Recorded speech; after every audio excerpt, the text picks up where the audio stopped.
हल्दी घाटी का नाम तो सबने सुना है ना। पर उस जंग के शोर में एक तलवार की आवाज ऐसी गूंजी थी जिसने इतिहास का रुख ही बदल दिया था। आज बात करेंगे उस एक ही वार की जिसने न सिर्फ एक सेनापति बल्कि एक पूरी सल्तनत के घमंड को भी चीर कर रख दिया था। सोचिए जरा, एक ही झटके में एक इंसान और उसका घोड़ा दोनों के दो टुकड़े हो गए। नहीं, ये कोई कहानी या किस्सा नहीं है, ये वो हकीकत है जिसे महाराणा प्रताप की तलवार ने हल्दी घाटी के मैदान में लिखा था और जिसका शिकार बना था अकबर का सबसे खतरनाक योद्धा बहलोल खान। पर सवाल ये उठता है कि इतनी भयानक मौत देना जरूरी क्यों था? महाराणा प्रताप जैसा धर्म को मानने वाला योद्धा इतनी क्रूरता क्यों? इसका जवाब पता है कहाँ है? उस लड़ाई के मैदान में नहीं, बल्कि मेवाड़ के स्वाभिमान और उसके आत्मसम्मान के संघर्ष में छिपा है। देखिए, हल्दी घाटी की लड़ाई ना सिर्फ जमीन के एक टुकड़े के लिए नहीं हुई थी। ये असल में दो सोच, दो विचारधाराओं का टकराव था। एक तरफ अकबर की पूरी दुनिया पर छा जाने की सोच और दूसरी तरफ मेवाड़ की अपनी आजादी को किसी भी हाल में बचाए रखने की जिद।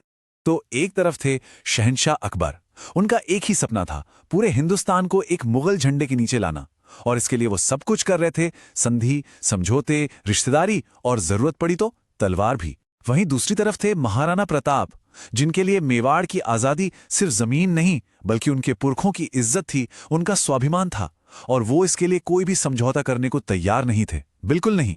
और प्रताप का यह फैसला कोई कोरी जिद नहीं थी, नहीं, ये उस आग से पैदा हुआ था जो उन्होंने अपनी आंखों से देखी थी। साल था 1567। एक नौजवान राजकुमार के तौर पर उन्होंने चित्तौड़ को मुगलों के हाथों जलते देखा, 30,000 से ज्यादा बेगुनाहों को मरते देखा। उसी दिन उन्होंने कसम खाई थी कि जब तक चित्तौड़ आजाद नहीं होता वो ना सोने की थाली में खाएंगे, ना मखमल के बिस्तर पर सोएंगे और ना ही महलों में रहेंगे। अब अकबर सिर्फ एक ताकतवर बादशाह नहीं था, वो एक बहुत चालाक डिप्लोमैट भी था। वो ये बात अच्छी तरह जानता था कि खून बहाने से कहीं बेहतर है कि दुश्मन को बातों से ही अपनी तरफ कर लिया जाए। इसीलिए हल्दी घाटी में तलवारें चलने से बहुत पहले दिल्ली से सुलह के संदेश भेजे गए। 1572 से 73 के बीच अकबर ने एक नहीं, दो नहीं, पूरे 4 बार अपने दूत भेजे। पहले जलाल खान कोरची, फिर आमेर के राजा मानसिंह, उनके बाद मानसिंह के पिता भगवंत दास और आखिर में राजा टोडरमल। हर कोई एक ही पैगाम लेकर आया, पर महाराणा प्रताप का जवाब हर बार एक ही था, ना। बात तब बिगड़ी जब मानसिंह खुद उदयपुर पहुंचे। महाराणा प्रताप ने उनके लिए दावत तो रखवाई, पर उस दावत में खुद नहीं आए। अपनी जगह अपने बेटे अमर सिंह को भेज दिया और संदेशा क्या भिजवाया कि जिस राजपूत ने अपनी बहन बेटी तुर्कों को दी हो, मैं उसके साथ बैठकर खाना नहीं खा सकता। बस ये एक ऐसी बात थी जिसने इस सियासी लड़ाई को दो राजपूतों के बीच मान सम्मान की पर्सनल जंग बना दिया। मानसिंह ये बेइज्जती सहकर आगरा लौटे और अकबर को यह समझने में देर नहीं लगी कि अब बातों का वक्त खत्म हो गया है। अब यह मामला सिर्फ मेवाड़ को झुकाने का नहीं था, बल्कि मुगल सल्तनत की इज्जत का सवाल बन गया था। और तारीख तय हुई 18 जून 1576। हल्दी घाटी की पीली मिट्टी खून से लाल होने को तैयार थी। अब जरा फौज का हिसाब किताब देखिए। एक तरफ मानसिंह, जिसके पास 80,000 से ज्यादा की शाही फौज थी, तोपें, हाथी, सब कुछ। और दूसरी तरफ महाराणा प्रताप, जिनकी 20,000 की सेना में राजपूतों के साथ थे भील आदिवासी और हकीम खान सूर जैसे वफादार साथी। मतलब तादाद में जमीन आसमान का फर्क था। लेकिन प्रताप ये बात जानते थे कि आमने सामने की लड़ाई में जीतना लगभग नामुमकिन है। तो उन्होंने क्या किया? उन्होंने अपनी सबसे बड़ी कमजोरी को ही अपनी सबसे बड़ी ताकत बना लिया। उन्होंने जंग के लिए मैदान चुना, हल्दी घाटी की तंग घाटियों को, एक ऐसी जगह जहां मुगलों की भारी भरकम फौज और उनकी तोपें किसी काम की नहीं थी। ये एक शानदार रणनीति थी। और फिर जंग शुरू हुई। हर हर महादेव के नारों के साथ राजपूत ऐसे टूटे कि मुगल फौज के होश उड़ गए। उनके पहले दस्ते के तो पांव ही उखड़ गए। इसी भगदड़ के बीच प्रताप ने अपने चेतक को दौड़ाया और सीधा जा पहुंचे मानसिंह के हाथी के पास। चेतक ने अपने अगले दोनों पैर हाथी के सिर पर रख दिए और प्रताप ने पूरी ताकत से भाला फेंका। मानसिंह तो बाल बाल बच गया, पर उसका महावत मारा गया और बेकाबू हाथी अपने ही फौज को कुचलता हुआ भाग खड़ा हुआ। मानसिंह को भागता देख मुगल सेना का हौसला पस्त होने लगा। और ठीक उसी वक्त उस लड़ाई में एंट्री होती है उस शख्स की जिसका जिक्र हमने शुरू में किया था। एक ऐसा योद्धा जिसे सिर्फ और सिर्फ प्रताप को खत्म करने के लिए ही भेजा गया था। नाम था उसका बहलोल खान, अकबर का सबसे बेरहम और ताकतवर पठान जनरल। सिर से लेकर पांव तक लोहे के कवच में ढका हुआ एक दैत्य। वो सिर्फ एक सेनापति नहीं था, वो मुगल सल्तनत की चलती फिरती फौलादी दीवार था।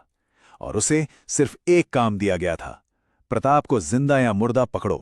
अपनी ताकत और अपने लोहे के कवच के घमंड में बहलोल खान प्रताप की तरफ बढ़ा। एक पल के लिए लगा जैसे पूरी जंग थम सी गई हो। आमने सामने दो लोग नहीं थे। एक तरफ थी सल्तनत की ताकत का घमंड और दूसरी तरफ था मेवाड़ का कभी न झुकने वाला स्वाभिमान। और फिर वो हुआ जिसकी किसी ने कल्पना तक नहीं की होगी। महाराणा प्रताप ने अपनी खांडा तलवार उठाई और एक ही वार, सिर्फ एक वार में बहलोल खान के लोहे के हेलमेट को चीरते हुए, उसके जिस्म और कवच को काटते हुए उसके घोड़े तक को दो टुकड़ों में बांट दिया। एक ही वार और बहलोल खान अपने घोड़े समेत जमीन पर दो हिस्सों में पड़ा था। तो चलिए अब वापस उसी सवाल पर आते हैं, आखिर ऐसा क्यों किया? ये सिर्फ एक दुश्मन को मारना नहीं था, ये एक पैगाम था जिसके 3 मतलब थे। पहला, सीधा शहंशाह अकबर के लिए कि तुम्हारी सबसे बड़ी ताकत भी मेवाड़ के हौसले को नहीं तोड़ सकती। दूसरा, ये एक साइकोलॉजिकल वॉरफेयर था। इस भयानक नजारे ने बाकी मुगल सैनिकों की हिम्मत ही तोड़ दी। और तीसरा, ये उस घमंड पर चोट थी जो ये मानता है कि ताकत के दम पर कुछ भी जीता जा सकता है। बहलोल खान की इस खौफनाक मौत ने मुगल सेना में भगदड़ मचा दी। वैसे तो हल्दी घाटी की लड़ाई का कोई साफ नतीजा नहीं निकला, लेकिन प्रताप के संघर्ष और उनके स्वाभिमान की जो अमर कहानी है, उसकी असली शुरुआत यहीं से हुई। आज भी इस बात पर बहस होती है कि हल्दी घाटी में असल में जीता कौन, पर एक बात तो तय है कि ये वो जंग थी जिसे प्रताप कभी हारे नहीं। वो ना झुके ना टूटे, उन्होंने हार नहीं मानी और सालों तक पहाड़ों से गुरिल्ला लड़ाई जारी रखी और धीरे धीरे अपने ज्यादातर किले मुगलों से वापस छीन लिए। महाराणा प्रताप की कहानी सिर्फ हिम्मत की कहानी नहीं है, ये अपने उसूलों पर टिके रहने की कहानी है। उनकी पूरी जिंदगी का मतलब शायद इस एक बात में छिपा है, हम घास की रोटी खा लेंगे पर किसी की गुलामी कभी नहीं मानेंगे। बहलोल खान पर किया गया वो वार सिर्फ एक तलवार का वार नहीं था, वो स्वाभिमान की मिसाल था, जो ये याद दिलाता है कि जब बात आज़ादी और आत्मसम्मान की हो तो इंसान की ताकत की कोई हद नहीं होती। और ये हमें आज भी सोचने पर मजबूर करता है कि आज़ादी की असली कीमत क्या होती है।